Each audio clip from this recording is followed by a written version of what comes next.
Aujourd'hui, c'est la journée 4 de l'incubateur de projet, donc dédié au prototypage.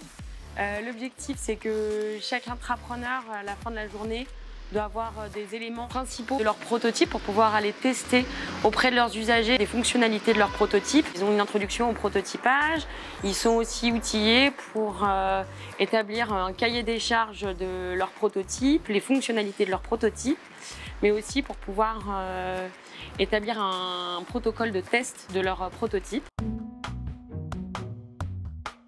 Je vais dessiner la loi, tous les textes qui permettent en fait de décrire les activités humaines de manière à ce qu'elles soient compatibles avec la biodiversité. C'est plutôt envisagé comme une fresque numérique qui serait trouvée sur une page web en somme. On pourrait zoomer selon les milieux. Donc là, l'idée c'est on clique sur une rivière, hop, ça zoome sur la rivière. Et l'idée c'est d'y trouver également des témoignages des différents acteurs et puis d'y trouver également le son de la nature à cet endroit-là, la nature dans lequel il y a également le son des activités humaines afin qu'on comprenne et qu'on resitue l'humain dans son écosystème.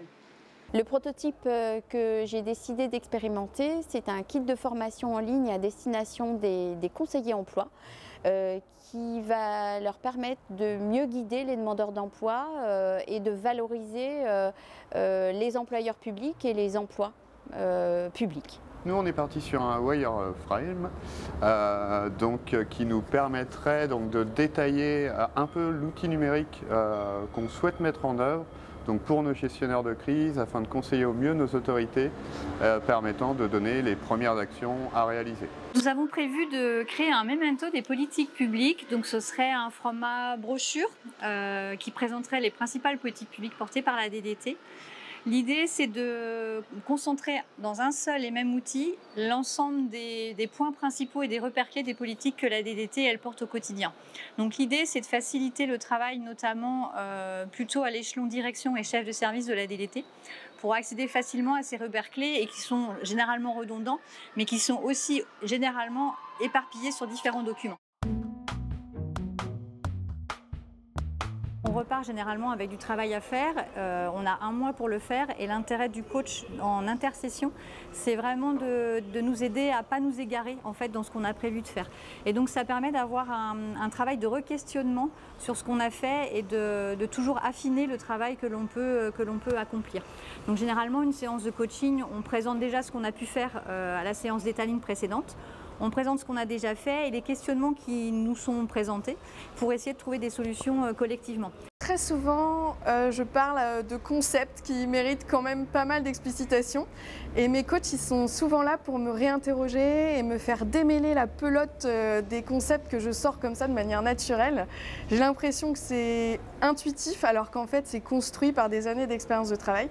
Et en fait, le coaching m'oblige à être plus clair, à expliciter ma pensée, quoi.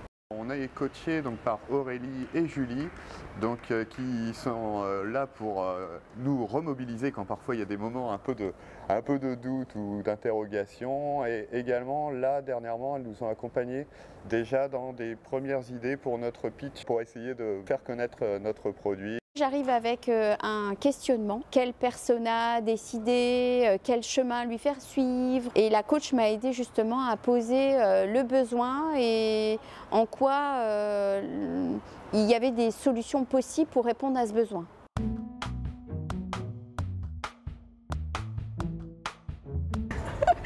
J'ai envie de dire disperser.